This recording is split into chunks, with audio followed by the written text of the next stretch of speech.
After paying for the elderly woman's groceries at the store, she whispered quietly to me, "When your husband leaves, do not touch the snow in the yard." I laughed it off, but decided to listen and did not shovel the driveway.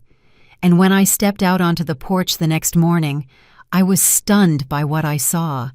I was standing in line at the checkout of our local grocery store, clutching my worn-out tote bag to my chest. Outside the windows, a blizzard was sweeping through the streets. December had turned out to be especially snowy this year. 58 is the age when you stop running around supermarkets looking for sales and start going to the familiar place near your house, where the clerks know you by name. Ahead of me, right at the register, a hunched-over elderly woman in a faded shawl was fumbling around. She poured loose change onto the counter from a tattered wallet, counting the coins with trembling fingers. On the belt lay the most modest of purchases: a loaf of bread, a carton of milk, 3 potatoes, and a small onion. "Ma'am, you are short," the cashier, a young woman named Candace with tired eyes, said wearily. "You are short about $1. "How can that be, baby?" the old woman muttered in confusion, sorting through the coins again. "I counted at home. I counted everything." Behind me, someone sighed in annoyance. The line was growing, and people were in a hurry to get home out of the bad weather. I looked at the shrunken figure of the old woman, at her hands red from the cold, at her cheap groceries, and something tugged inside me. How many times had I walked past someone else's grief, pretending not to notice? How many times had I turned away so as not to see someone else's need? But today, something made me step forward. "Candace, ring it up with mine," I said, handing a $20 bill over the old woman's shoulder. "I will pay for it." "Oh, honey, really? You do not have to," the old woman flustered, turning around. "I will just put something back." "Do not worry about it, ma'am," I smiled warmly. "It is nothing, not even worth mentioning." The old woman raised her eyes to me, and I involuntarily shuddered at her strange, piercing gaze. Her eyes were not old at all. They were clear, deep, as if they saw right through me, straight into my soul. The woman was small and fragile, her face furrowed with deep wrinkles, but in those eyes shone some unusual power, an ancient wisdom. "Thank you, daughter." The old woman scooped her purchases into a worn plaid bag, and her voice trembled with gratitude. "Your kindness will not be forgotten. It will come back to you." I shrugged, paying for my own groceries: chicken for a stew, vegetables, bread, a couple of cans of goods. Vernon was leaving this evening for another long-haul run for a week, maybe 10 days. I had to cook for him for the road and also stock up on everything necessary for myself while he was away. 32 years married, and all this time I had seen him off on trips, waited for his return, cooked, washed, cleaned. Life flowed in a well-worn groove, monotonous and predictable. I had already picked up my bags, intending to leave, when I felt an unexpectedly strong grip on the sleeve of my old coat. The old woman stood beside me, clutching the fabric with her wiry fingers with such force that I could not immediately pull away. "Listen to me carefully, daughter," she whispered, leaning in very close so that I could feel her breath. The old woman smelled of mothballs, dried herbs, and something else elusive and ancient. "When your husband leaves for the night, do not touch the snow in the yard. Do you hear me? No matter what he tells you, do not shovel until morning. Let the white lie untouched." "What?" I blinked in confusion, trying to understand the meaning of these strange words. "What snow?" "Do not touch the snow until morning," the old woman repeated slowly, distinctly, as if hammering every word into my consciousness. Her fingers gripped my sleeve even tighter, almost to the point of pain. "Promise me, this is very important. Your life depends on it. Believe an old woman." "Yes, okay," I agreed mechanically, freeing my arm and involuntarily stepping back. My heart beat anxiously. I felt uneasy from that intense, almost hypnotic gaze. "I will not shovel, I promise." The old woman finally let me go, nodded slowly as if satisfied with the promise, and quickly, surprisingly agile for her age, walked out of the store, dissolving into the snowy whirl beyond the glass doors.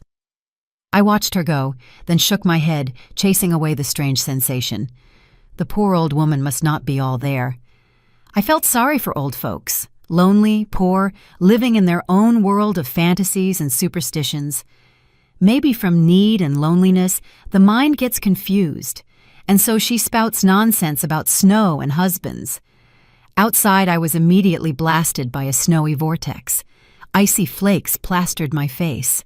I shivered, wrapped myself deeper into my old scarf, and walked quickly to the bus stop, where a small group of chilled people had already gathered. Vernon and I lived on the outskirts of the city in a quiet suburb where the houses stood on large lots. The house had belonged to my parents, a sturdy old place with thick walls, built back in the 70s. I had been the mistress of it for many years. I had revitalized the once-neglected garden, planted apple trees that now gave a harvest every summer, and cultivated flower beds, roses near the porch, peonies along the walkway. 32 years married, and for the greater part of them, almost 30 years, we had lived in this very house, which was home to me. The bus was stuffy, crowded, and smelled of wet wool. I squeezed to the window, leaned my forehead against the cold glass, and remembered the words of the strange old woman again. "Do not touch the snow." What sort of eccentricity was that? Honestly. Just this morning, while hurriedly eating breakfast before heading out, Vernon had grumbled that the driveway absolutely needed to be cleared, that the drifts were piling up high, and the walkways were completely covered. He ordered me to take care of it by evening so the paths would be clear, otherwise he could not turn the car around. And here some strange, senile lady whispers weird things about some snow. A stupid coincidence, nothing more. The house met me with dark, empty windows and cold. Vernon had gone to the depot in the morning to prep the truck for the haul and had not turned up the heat. I went in, shook the snow off my boots onto the mat, took off my wet coat, walked across the cold floor to the kitchen, turned up the thermostat, put the kettle on the stove, unpacked the groceries, and neatly put everything in its place. Vegetables in the pantry, chicken in the fridge, bread in the box. Every movement was habitual, practiced over the years. The house gradually warmed up. The baseboards creaked cozily as the heat rose, and the kettle began to whistle. Vernon was supposed to return by 6 in the evening to pick up his things and food for the road. I began to cook with the same method as always. I cleaned and cut the chicken, put it on to boil for a rich broth, chopped vegetables for the salad that Vernon liked to take with him, and took out the meatloaf from the freezer, which I had prepared a week ago, especially for his trip. He preferred home-cooked food to roadside diners. He said there was nothing but chemicals and dirt there. At exactly 6 o'clock, the front door slammed, and the cold burst into the house along with Vernon. He walked in with a heavy tread, shaking snow from his jacket right onto the floor, paying no attention to the puddles. Tall, broad-shouldered, with a weathered, hard face and cold gray eyes. 59 years old, but he looked solid and strong despite a quarter of a century behind the wheel of an 18-wheeler, 25 years of roads, thousands and thousands of miles across the country. "Well, is everything ready?" he asked instead of a greeting, not even looking at his wife, walking straight into the kitchen. "Yes, Vern, I am packing it now." I had already taken out the prepared containers and began neatly arranging the cooled soup, meatloaf, salad, and cornbread. Vernon sat at the table, heavily poured himself tea from the old ceramic pot, added 3 spoons of sugar, and stayed silent, staring at his phone screen, typing something quickly, never once looking at me. I stole a glance at him, at the profile I knew down to the smallest detail. When had this begun? This alienation, this wall of ice between us, a year ago, 2, maybe 5 or 10. Before, in the early years, he would return from trips tired but happy, hug me at the threshold, tell me about the road, about the people he met, joke and laugh. And now, only silence, only irritation in every movement, in every glance, as if I were not a wife, but a tiresome servant. "Clean the snow this evening once it gets dark," Vernon threw out, not looking up from his phone. The driveway is completely buried. It might drift even more tomorrow." "Vernon, it is already almost dark. The blizzard is bad," I started, but cut myself off when I saw him raise a cold gaze to me. "I said this evening," he cut in sharply. "You are not a child. You can handle it in half an hour. I did not have time. The haul starts early tomorrow morning. The cargo is important." I pressed my lips together, continuing to silently pack the containers into the large travel bag. The old woman's words came to mind. "When your husband leaves for the night, do not touch the snow." A coincidence strange to the point of impossibility. Although, what sort of coincidence really? It is winter after all. You have to shovel snow every week, or even more often in this weather. "When exactly are you leaving?" I asked quietly. "In about an hour. The load is already packed and sealed. The paperwork is all ready and signed." Vernon finished his cooled tea in one big gulp and stood up heavily. "I'm going to take a shower, grab my things, and head out." He went upstairs to the bedroom. I remained in the kitchen alone, slowly eating the cooled soup I had made that morning. Outside the window, the wind howled, and snow fell ceaselessly in large flakes.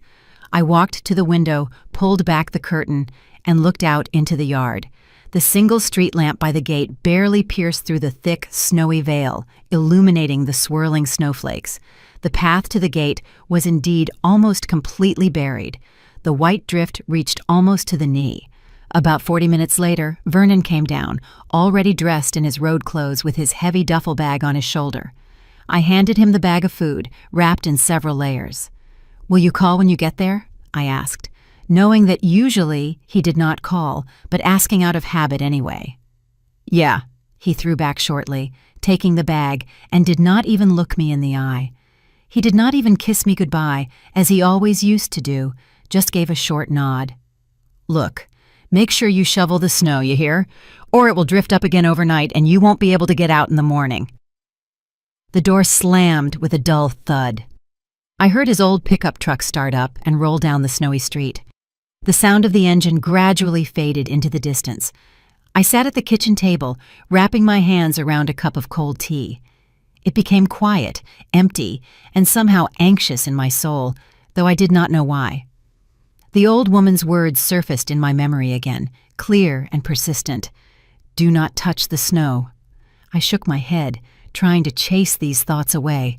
Foolishness, old folks' superstition. But something held me back from dressing warmly and going out to shovel the yard as Vernon had ordered. Fatigue crashed down all at once like a sack of sand on my shoulders. The day had been long and exhausting. My legs buzzed, my back ached from housework, and the blizzard was raging so hard that everything would just be covered again by morning anyway. What was the point of suffering now? Decided. I would not go out into this bitter freeze to drag a shovel around. I would deal with it in the morning if it was really necessary. Vernon was already far away. He would not see, would not know. And if anything, I would blame the blizzard, say it was pointless to clean in such weather.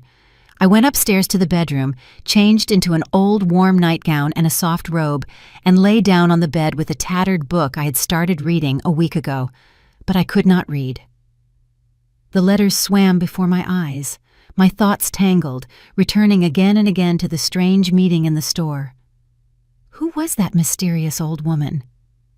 Why did she say exactly that about the snow, about the yard? And why did she look so persistently, so seriously, so piercingly into my eyes, as if warning of something terrible and inevitable? Outside the window, the wind continued to howl. The house creaked under strong gusts. I got up, walked to the bedroom window, and looked out. The yard was drowning in pitch darkness. Only the weak yellowish light of the single lamp by the gate snatched swirling thick snowflakes from the gloom. The path had completely disappeared under a thick white blanket. The gate, the porch, the rose bushes, everything was buried beyond recognition. A strange, anxious feeling seized me, tightening my chest, as if something absolutely had to happen this night. Something important, fateful, something that could not be brushed aside. I returned to the bed and lay down, pulling the warm blanket up to my chin. I did not want to sleep at all, despite the fatigue. I lay there, listening to the howling of the winter wind outside the window, and simply could not get rid of the growing anxiety squeezing my heart. The old clock on the nightstand ticked monotonously, showing 11 at night. Vernon was probably already far away from here, speeding along the snowy night highway, listening to the radio, drinking strong coffee from a thermos, thinking about his own things. What did he even think about lately? I wondered. We had barely spoken in recent months, years. He would come home, silently sleep off the road, eat something without looking, pack up again, and leave. We lived like complete strangers under one roof, connected only by a marriage license. When exactly had this happened? I sorted through the memories of the last years of our life together. Maybe it all started after we realized we could not have children. But that was so long ago, at the very beginning of our marriage, more than 30 years back. Back then, Vernon seemed to comfort me, said the right words, that we would live well just the two of us, that happiness was not just in children. Or maybe it was my serious illness 3 years ago, the surgery, the long, painful recovery. Vernon had become especially distant then, cold, as if I had become a burden to him, or simply tired of me, of our monotonous life, of this old house, of my aging face, of everything. I closed my eyes, trying to chase away the heavy, pressing thoughts. Tomorrow would be a new day. Maybe all of this just seemed this way because of exhaustion and loneliness, winter blues. That is all. I needed to pull myself together, do something useful. When Vernon returned in a week, I would cook something special, something delicious.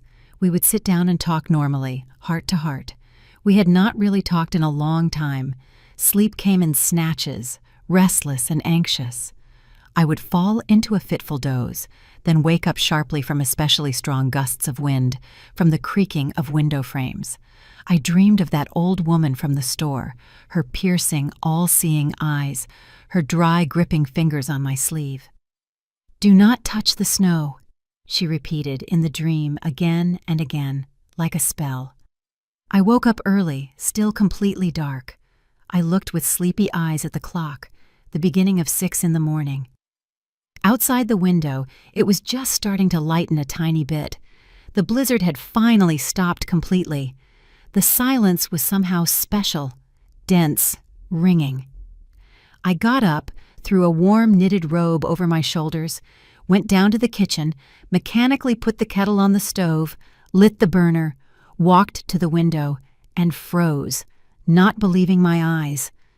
The yard was entirely covered in untouched, smooth snow, absolutely white. But from the gate to the house, to the windows of the first floor, led clear, very deep footprints. Men's footprints from heavy, large boots, definitely not Vernon's. I knew his shoes, his size, his walk perfectly well. Completely strange tracks. Someone had come to our house at night, walked around the yard, come close to the windows, while I remained completely alone. I stood by the window, clutching the windowsill with whitened fingers. My heart pounded so hard and fast that it seemed it was about to jump out of my chest. I could not tear my gaze away from the tracks, trying to understand, to comprehend what was happening. Deep, clear prints of heavy boots led from the very gate straight to the house, methodically circling it on 2 sides, stopping at every window of the ground floor, as if someone were carefully studying the house. Someone had walked around my house at night while I slept, completely alone, defenseless. My hands trembled slightly. I stepped back from the window, pressing my palm to my mouth to hold back a frightened sob fighting to get out. Breathing became difficult. I needed to calm down, pull myself together, think clearly. Maybe it was neighbors for some reason? No, that was impossible. The neighbors on the left, the elderly Petersons, both of them were over 70. Such deep, heavy tracks were definitely not theirs. The lot on the right had been empty for a year. The owners had moved to the city long ago. The house was closed up, and across the street lived only Mrs. Higgins. But why would an elderly woman walk around a stranger's yard in a blizzard at night? I forced myself to walk closer to the glass, peering at the tracks more carefully. They did not go chaotically, not disorderly, but very purposefully, thoughtfully. From the gate straight to the living room windows, then neatly along the wall to the kitchen windows, further to the back of the house where the pantry and the basement entrance were. As if someone were methodically walking the perimeter of the house, carefully looking into every window, studying something, watching, checking. A cold chill ran down my spine. Goosebumps covered my skin. Burglars preparing, looking for what to steal? But they took nothing. They did not even try to break in. The gate was closed on a simple latch. The lock was intact and unharmed. The tracks led only from the gate into the yard and back. That meant the person somehow opened it, walked through calmly, circled the house, then just as calmly closed the gate and left without rushing. The kettle on the stove whistled piercingly, and I shuddered with my whole body at the sudden sharp sound. I turned off the gas with a trembling hand, but did not even think about brewing tea. I had to do something urgently, make a decision, call the police. But what exactly to say? That at night, someone strange walked around the yard but stole absolutely nothing, broke nothing, smashed nothing? I remembered our community officer, Gareth Purnell. I had known him for many years, ever since he came to work in this precinct as a very young man. Now he was over 50, but he still worked diligently. He was known as a conscientious, responsive man you could turn to. I could definitely call him. I quickly went up to the bedroom, dressed hurriedly, pulling on whatever came to hand, warm sweatpants, a thick wool sweater, swapped my slippers for warm winter boots. I took out my cell phone, found the officer's number in my old contacts. My fingers were still trembling nastily as I dialed the number. Officer Purnell, this is Alara Vance from Chestnut Street, House 17. Please excuse me for calling so early, but I have a very strange situation here. Good morning, Mrs. Vance. The officer's familiar, calm, slightly raspy voice came through. What happened? Last night, someone came to my house. They walked around the yard, left tracks in the snow. I was home alone.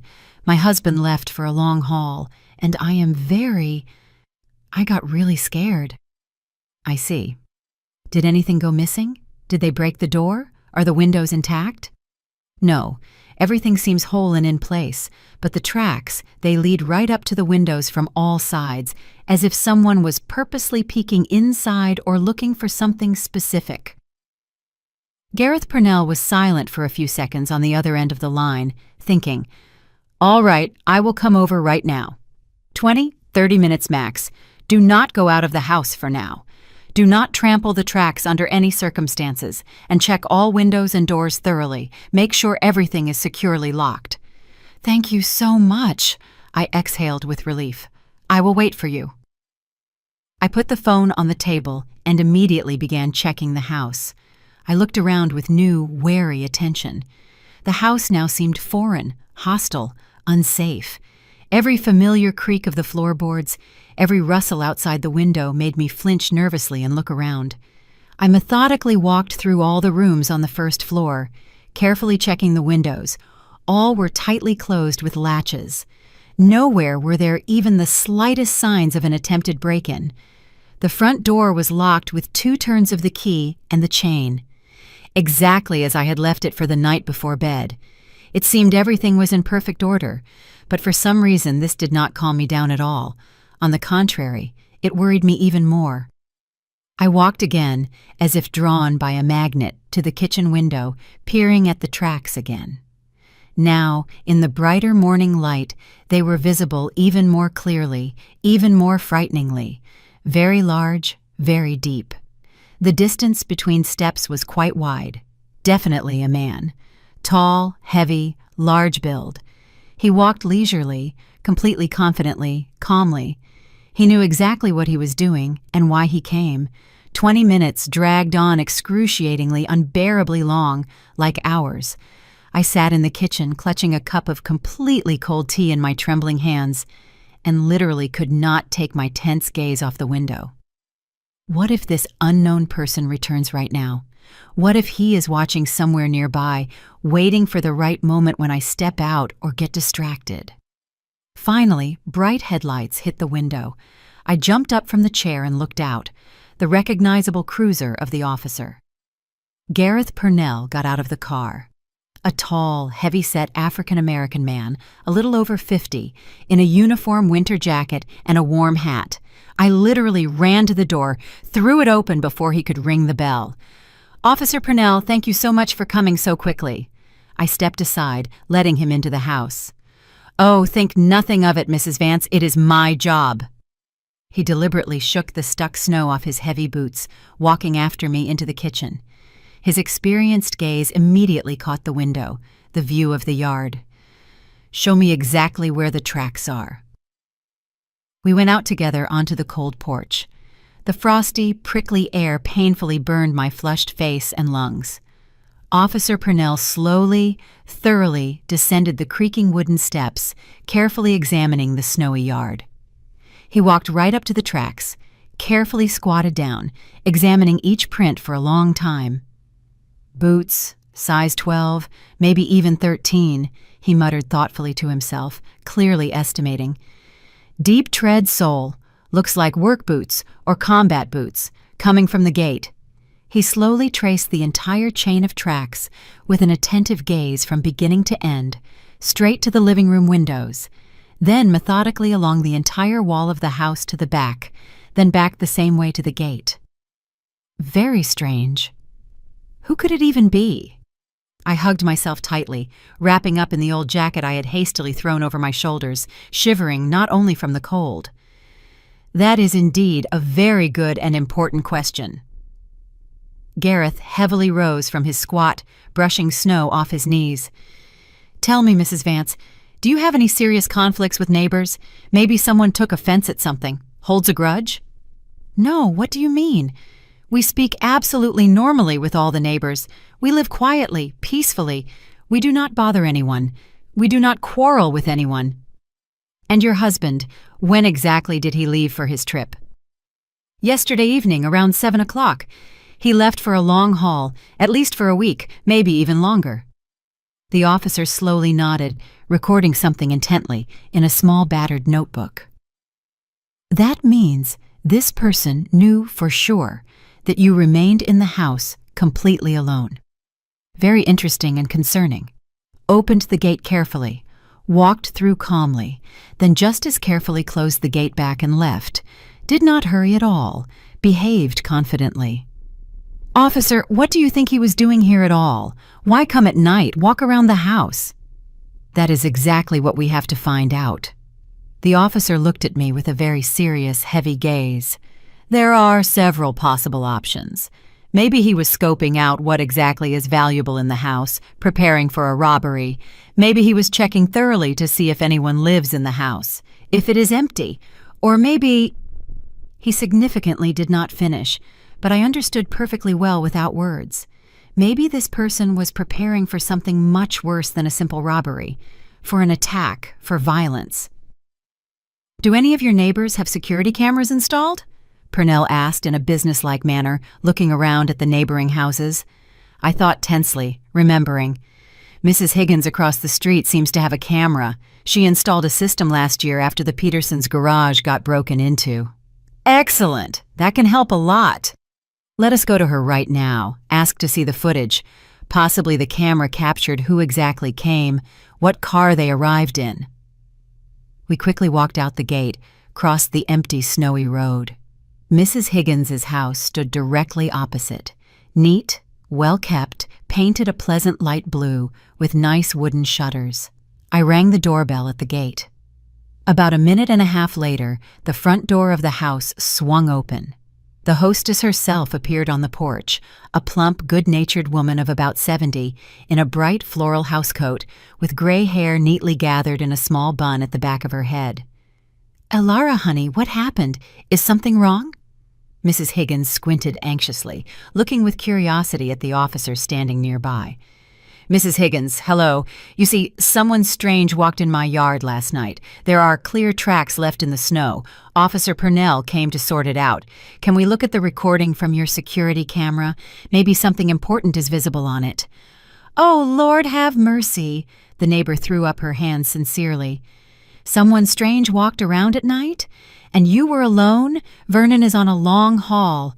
My God, how scary. Yes, come in quickly. Of course, come in. We will definitely look. We walked inside the cozy house into a small but very clean and tidy living room, densely packed with old, sturdy furniture made of dark wood. A modern flat-screen TV hung on the wall, and beneath it stood a black box for the video recorder with blinking green and red lights. Mrs. Higgins fussily, a little confusedly, turned on the TV, fiddling for a long time with several remotes. Here, it seems to be working and showing. Officer Purnell, you figure out this technology yourself because I do not understand it very well. My grandson set it up. The officer silently nodded, confidently took the remote control, and began quickly rewinding the recording. I froze nearby, not tearing myself away from the screen, afraid to miss even a single thing. On the black and white grainy recording, the street in front of Mrs. Higgins' house was clearly visible, my own house opposite, the gate of my yard, part of the yard itself. You say your husband left the house around 7 in the evening, Gareth clarified, not taking his eyes off the screen. Yes, around 7, maybe a little later. He quickly rewound the recording to 8 o'clock in the evening, set playback to normal speed. The picture was not the best quality, grainy, black and white, blurred in places due to the falling snow, but on the whole, it was quite possible to distinguish what was happening. The street was completely empty, deserted, snow falling in a thick veil, visibility very poor. Time on the recording crawled slowly forward. 9 p.m. 10. 11. Here, look closely, right here. Purnell poked a thick finger intensely right at the screen. 1:45 midnight. On the deserted street, an unfamiliar car unexpectedly appeared. A regular dark sedan. Slowly, leisurely drove up, neatly stopped right opposite my house. A tall man in a dark, bulky jacket and a knit cap pulled low over his forehead got out of the car leisurely. It was absolutely impossible to make out a face on such a recording. He calmly looked around, as if checking if there were witnesses, then confidently opened my gate and disappeared behind it, dissolving into the darkness. "Lord have mercy," I whispered, feeling my insides turn traitorously cold, my legs going weak. About 10 minutes later, maybe 12, the man appeared in the frame. He walked out of my yard again completely calmly, just as methodically closed the gate behind him on the latch, got into his car, and slowly, without rushing, drove away, disappearing around the bend. "Pause," Officer Purnell commanded shortly, hitting the button. He rewound a little bit back, froze the image at the moment when the car was visible best of all. "Here is the license plate. Hard to see because of the snow and darkness, but I think we can try to make out a few numbers. And here on the side door of the car, that is a logo of some company, writing." I squinted, staring intensely at the blurred, fuzzy image on the screen. On the side of the car, there was indeed something light painted, some large inscription, an emblem. "Looks very much like a company car," the officer muttered thoughtfully. "Definitely not a private owner. Some organization, a serious firm, or maybe it is appraisers from a real estate agency." Mrs. Higgins suddenly piped up. She had been standing nearby all this time, watching intently, pressing both hands to her ample chest. "But from a realtor agency?" I turned sharply to the neighbor, not understanding. "What appraisers, Maria? Why appraisers at all?" "Well, I do not know exactly. Maybe someone is planning to sell the house, doing an appraisal."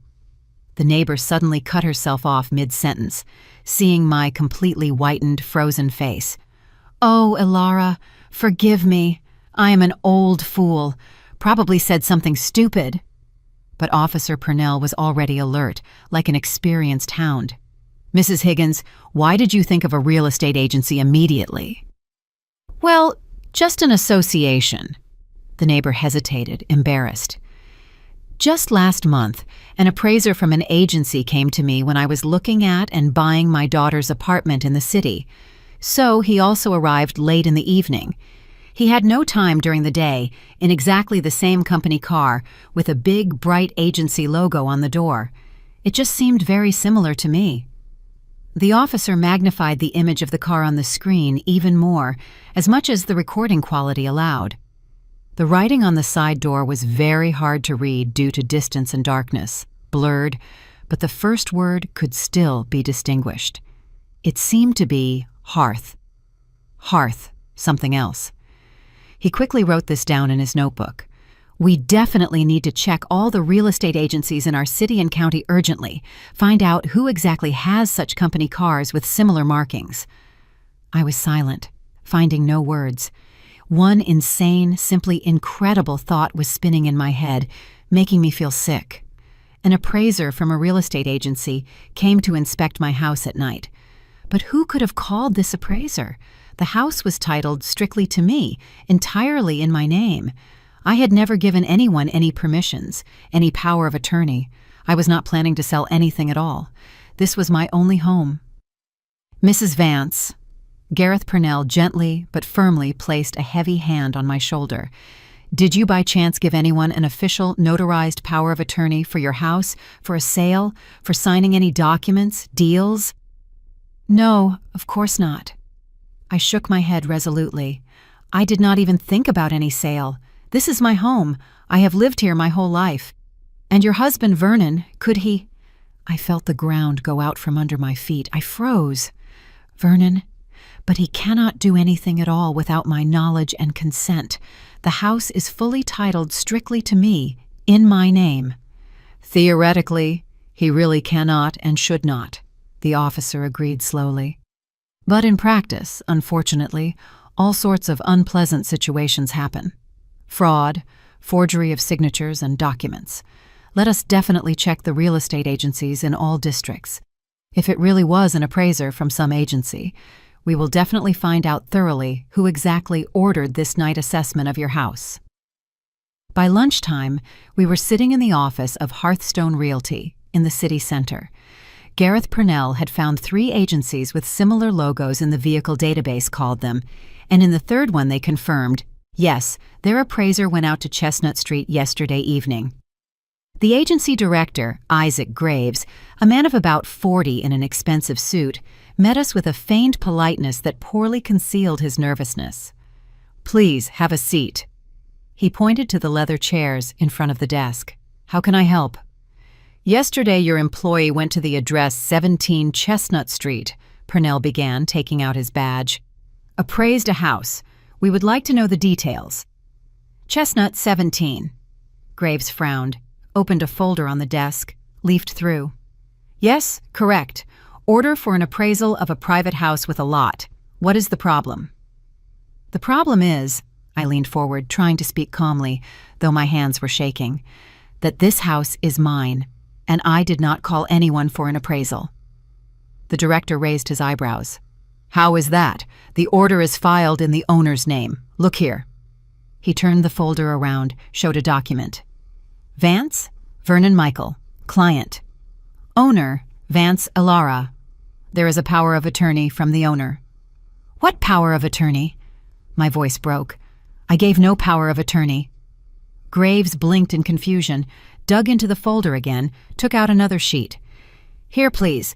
Power of attorney from Vance, authorized spouse to represent interests in real estate transactions. Notarized. He held out the document. I grabbed the sheet, drilling into it with my eyes. My name, passport data, address, everything was correct. At the bottom, a signature. My signature. But I had not signed this. Never. It is a forgery, I whispered, feeling the room swim before my eyes. I did not sign this. Officer Purnell took the document from me, studied it carefully. Mr. Graves, when was this power of attorney brought to you? A week ago. Vernon Vance came in person, said he wanted to sell the house, asked to conduct an appraisal. We processed everything, agreed on a site visit. He said his wife was aware, she just had no time to deal with it. Trusted him. And you did not check the authenticity of the power of attorney? The officer looked at the director with a heavy gaze. It has a notary seal, everything as required. Graves squirmed in his chair. We are not required to verify every power of attorney through the notary board. That is not our job. Show me all correspondence with the client. Purnell cut him off. "Everything you have. Documents, contracts, emails." The director nodded, went into the computer. I sat staring at one spot. My head buzzed. Vernon, my husband, forged my signature, wanted to sell the house, our house, without saying a word to me. "Look here." Graves turned the monitor. "First contact 2 weeks ago. He emailed, asked about appraisal and sale of a house. We set up a meeting. He came, brought documents. We drew up a contract for appraisal. The appraiser went out, inspected the house." "At night," I inserted dully. "At 11 at night, while I was sleeping, he walked around the house, peered into windows." "Well, the client requested evening time specifically, said someone is there during the day and he needed it to be unnoticed." Graves spread his hands. "We do not refuse clients if the request does not break the law." "And the fact that you are working with forged documents, that does not break the law?" Officer Purnell slammed his palm on the table. "I did not know the documents were forged." Graves went pale. "I swear, everything looked legal. What happened next?" The officer nodded at the monitor. After the appraisal, we compiled a report. The house was valued at $420,000. Vance agreed to this amount, asked to find a buyer. We posted a listing." "When?" I interrupted. "This morning. And a buyer has already responded, a serious man, ready to pay cash immediately. We set up a meeting for the day after tomorrow to sign the preliminary contract." I covered my face with my hands. The day after tomorrow. 2 more days, and the house would have been sold. Her home, where she had lived for 30-plus years. "Where is this buyer now?" asked Officer Purnell. "I do not know. He called, left a number, said the money is ready, interested in a quick deal." "I see." The officer wrote down the phone number. "Mr. Graves, the deal will have to be canceled. A criminal case is being opened regarding fraud and forgery of documents." But we have nothing to do with it." Graves jumped up. "We worked in good faith. We were deceived. We will sort it out. For now, give me all documents, copies of correspondence, and your appraiser's contact info." Half an hour later, we walked out of the agency. I walked like I was in a dream, not feeling my feet. Gareth supported me by the elbow. "Mrs. Vance, you need to sit down. There is a diner over there. Let us go in." We sat at a table by the window. The officer ordered me tea with sugar, coffee for himself. I wrapped my hands around the hot cup but could not get warm. The cold was inside, icy, piercing. "Why?" I whispered. "Why would he do that?" Purnell sighed, sipped his coffee. "Money, Mrs. Vance. 400,000 is no small sum. Apparently he needed it urgently or decided to start a new life. It happens.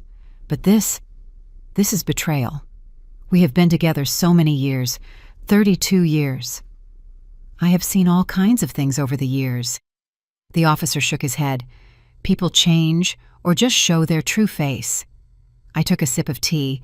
The hot, sweet liquid revived me a little, cleared my thoughts. "What do I do now?" "Now we will go to the station. You will write a statement. I already called. They will open a file. We will summon your husband for questioning. We will order handwriting analysis on the signature. Check the notary. If we prove forgery, and we will prove it, he faces prison time, fraud on a large scale." "Prison," I repeated. It was strange to hear. My husband, with whom I had lived half my life, could go to prison. And the house? Will it stay mine? "Of course. The deal is invalid. The documents are fake. The house is yours, and no one will take it away." I nodded. We spent several hours at the police station. I wrote a statement, explained, answered questions. Officer Purnell described the footprints in detail, the camera recording, the agency.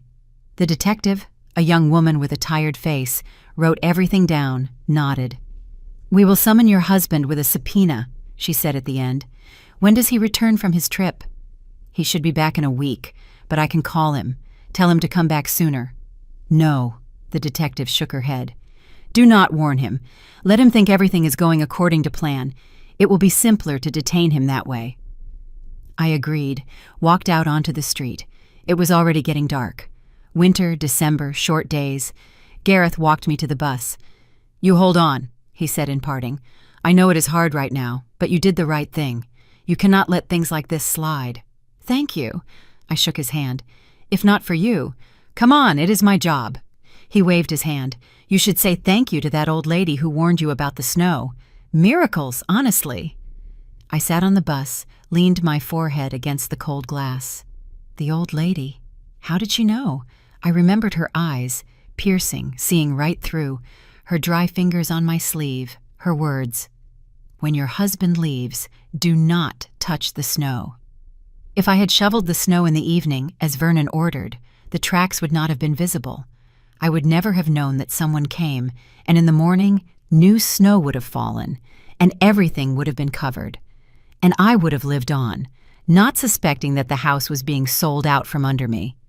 And in 2 days, Vernon would have come or called, said the house was sold, or maybe said nothing at all, and simply disappeared with the money. And what could I have done? Proving something would have been almost impossible if the deal had already gone through. At home, I took off my coat, went into the kitchen, sat by the window, looked at the yard, at the tracks which were now slightly covered by new snow. I should have eaten something, but I did not want to.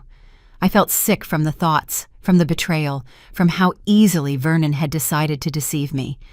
32 years. I cooked for him, washed, waited for him from trips. When he was sick, I was there, but coldly, so distantly. I thought that was just his character, that work had worn him out. But he was simply waiting for the moment to get rid of me, sell the house, take the money, start a new life. Maybe he had had someone for a long time, another woman, young, beautiful, and he dreamed of running away to her, and his wife was in the way. Tears rolled down my cheeks. I did not hold them back, sat and cried, looking into the darkness outside the window, cried not for my husband, for myself, for the lost years, for the fact that life had passed with a man who turned out to be a stranger in the end, that at 58 I was left alone, with a broken heart and betrayal in my memory. The phone rang. "Vernon," lit up on the screen. I looked at the call for a long time, then declined it. A minute later, a text came. "How are things? Got here fine. Talk tomorrow." Dry, short, as always. I did not answer. The night passed without sleep. I lay in bed, staring at the ceiling, sorting through everything that had been between us, searching for the moment when everything broke. Or had it been broken from the start? Maybe he never loved me. Married for convenience, needed a house, a mistress of the house. And now decided that was enough, time to take what he could and leave. In the morning, I got up, shattered, with swollen eyes, looked in the mirror, a stranger's face. Gray strands in my hair, wrinkles, fatigue, old, ugly. Maybe that is why he decided to get rid of me? No, enough. I straightened up, looking at my reflection. Enough pitying myself and making excuses for him. He is a criminal. He wanted to rob me, leave me on the street, and I will not let him do that. I got dressed, went down to the kitchen, made breakfast, forced myself to eat, then took out the phone, called the lawyer Vernon had once hired for paperwork, explained the situation, asked for help with a divorce. "Come in tomorrow. We will draw everything up," the lawyer said. "And you are doing the right thing, doing it immediately. Things like this cannot be forgiven." I hung up. Divorce. A strange word. I never thought I would say it. It always seemed that Vernon and I would be together to the end, like his parents, like my parents, for life. But it turned out simply until the moment he got bored. 2 days later, Gareth Purnell called. "Mrs. Vance, your husband returned. We detained him this morning when he arrived at the depot. Interrogation is underway. Do you want to be present?" "No," I answered firmly. "I do not want to see him." "Understood. Then I will tell you the main thing. He confessed to everything, says he got into debt, slot machines, lost a large sum, creditors were threatening, decided to sell the house, Thought you wouldn't find out until it was too late. And what now? The case is going to court. Taking into account the confession and the fact that the deal did not go through, he will likely get probation or a short real term, plus compensation to you for moral damages. Okay, thank you. I hung up. Slot machines, debts. So it wasn't about another woman, not about me getting old and ugly. Just money, just gambling and stupidity. For some reason, that did not make it easier. Maybe another woman would have even been better, at least some human explanation. But this way, he just sold our life for debts. Spring came unexpectedly early. At the end of March, the snow melted in a few days, exposing the blackened earth and the first green shoots of grass. I stood by the kitchen window with a cup of coffee in my hands and looked at the yard where, once on a cold December night, a stranger's footprints had remained. Footprints that changed my whole life. The trial went quickly. Vernon got 2 years probation plus an obligation to pay me compensation in the amount of $5,000. The lawyer explained that it was difficult to get more. There were no actual damages. The deal did not go through. The house stayed with me. Vernon paid the money immediately. In court, he looked at the floor, not raising his eyes. He offered no apology. The divorce was finalized a month later. Vernon moved in with his brother, took his things. While I was not home, I specifically went to a friend's to avoid seeing him. When I returned, the house was empty. Half the closet gaped with empty shelves. On the wall, a light spot where his photograph had hung. I took down the other photos, put them in a box, put it away in the attic. Did not throw them out, a third of a life together after all, but I did not want to look at them anymore. The first weeks after the divorce were strange. The silence in the house was deafening. No one slammed the door, no one demanded dinner, no one grumbled. I walked through the rooms and didn't know whether to rejoice or cry. The neighbors were supportive. Mrs. Higgins came by every day with pies and news. The Petersons invited me for tea. Officer Purnell stopped by a couple of times, asked, "Is everything all right?" "You are strong, Mrs. Vance," he said once over tea. "Not every woman at your age would decide to start life over, but you are managing." "What choice do I have?" I chuckled. "Sit and pity myself? Many do just that. But you hold on, that is worth a lot." I started thinking about work. Pension was still a ways off, and what was I to live on? The compensation and savings would not last long. I did not want to sell the house. It was all that remained. I looked through ads. At my age, options were few. Sales clerk, cleaner, night watchman. Requirements were scary. Under 45. Work experience, computer skills. Where would a housewife with 30 years of tenure go? In early April, I got lucky. The local library was looking for an assistant librarian. Part-time, small salary, but close to home. I went for an interview with the director, Nina, a pleasant woman of about 60. Experience with books? No, but I read a lot. All my life, I love books. I spoke sincerely. Reading had been my escape all those years. "That is enough." Nina smiled. "I need a person who loves books, not just punches the clock. Come in Monday." The library turned out to be a quiet, cozy place. An old building with high ceilings, creaky parquet floors, rows of shelves, smelling of paper and comfort. I quickly got the hang of it, helped readers, shelved books, taped up covers. The work was not hard, but pleasant. Gradually I met the regulars. Grandmothers looking for romance novels, school kids with classics, young moms with fairy tales, an elderly retired military man with history books. One of the regular readers, Vivian, about 70, lingered at the counter one day. "Alara, honey, aren't you the one Maria Higgins was telling about?" "Mrs. Higgins? Yes, we are neighbors." "She told your story about the husband who wanted to sell the house. How awful." I pursed my lips. Gossip had spread through the neighborhood. "That was in winter. It is past now." "But good for you for not putting up with it." Vivian put a hand on my shoulder. "I put up with mine for 30 years. Drank, ran around, raised a hand to me. I stayed silent, raised the kids. He died of cirrhosis 10 years ago. And only after his death did I understand how one can live, freely, without fear. You still have plenty of life left, she continued. 58 is young. My friend got married at 62, happy as a schoolgirl. Do not give up. Vivian started coming by more often, introduced me to other ladies, Lucille, Tammy, Zora, all about the same age, widows or divorced. They gathered together, went to the theater, to exhibitions. Join us, Lucille offered. On Saturday, there is a retro music concert at the community center. Relive our youth. I agreed. I hadn't been anywhere in a long time. With Vernon, cultural life ended 10 years ago. He considered it a waste of time. The concert turned out to be pleasant. Songs of my youth, 70s, 80s. I listened to familiar melodies and felt something thawing inside. Nearby, my friends sang along, laughed, shared memories. After the concert, we went to a cafe, talked heart to heart. Everyone had their own difficult story. Lucille's husband left for a younger woman. Tammy's husband died at 45. Zora never married, dedicated her life to work. You know what I realized? Tammy said. Happiness is not in men, it is in us.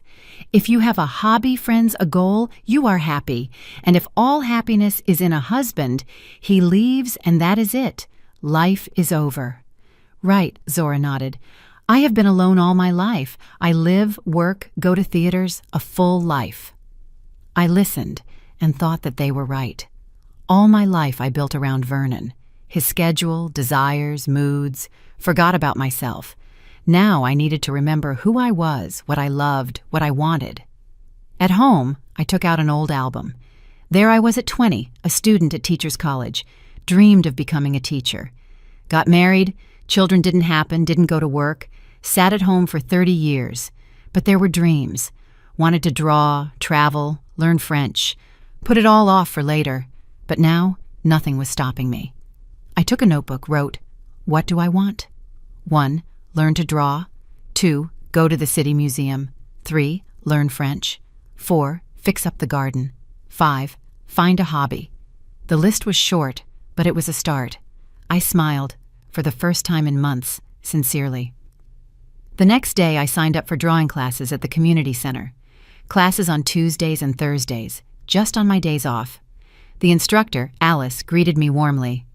Never too late to start, she said. The main thing is desire. The first lessons were hard. My hand wouldn't obey, lines were crooked. But I didn't give up, came home and practiced. By the end of April, I drew my first still life, apples in a vase, hung it in the kitchen and felt pride every time. In May, I decided on a trip. Took the weekend, bought a bus ticket to the state capitol, walked through museums, took photos, felt free and happy. Returning, I felt a surge of strength. Life goes on. It started anew, without deception, without coldness.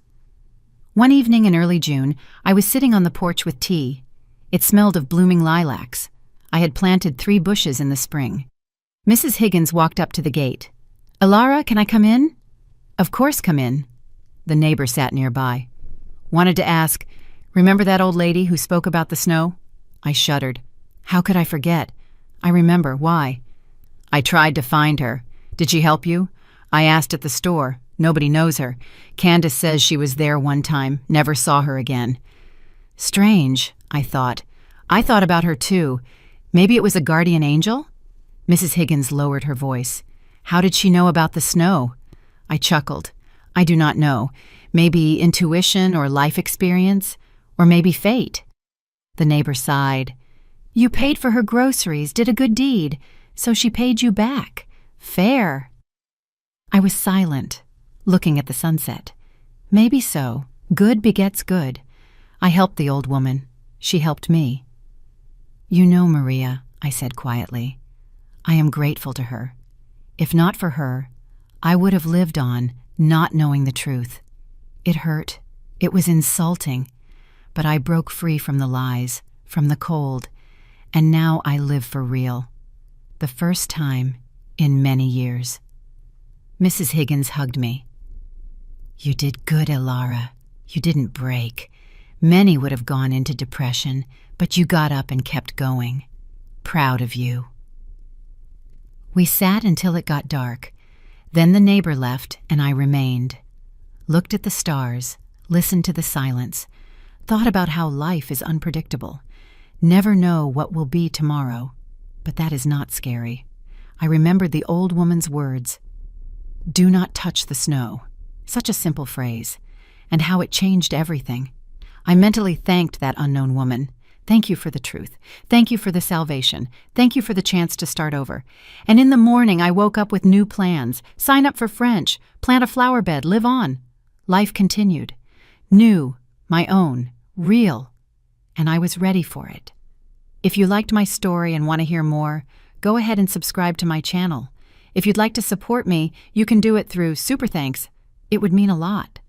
In the comments, tell me which city you're watching from and what time it is, so I can see how far my story reaches. I've added 2 more life stories on the screen just for you. Click one now, and let's keep spending time together. Much love. See you soon.